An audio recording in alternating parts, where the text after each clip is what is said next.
இங்கே பாருங்க ஃப்ரெண்ட்ஸ், நம்ம இப்போ ஆந்திராவில் இருக்கிறோம். ஆந்திராவில் மழை வெளுன்னு வெளுக்குது. லோடு பண்ணிவிட்டு ரிட்டர்ன் வர வழியில் மழை வந்துருச்சு.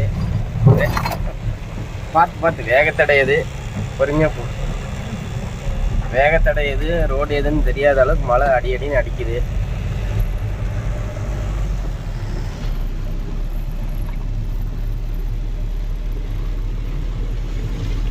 பாருங்க, மழை சரியான மழை பெஞ்சிட்டு இருக்கு.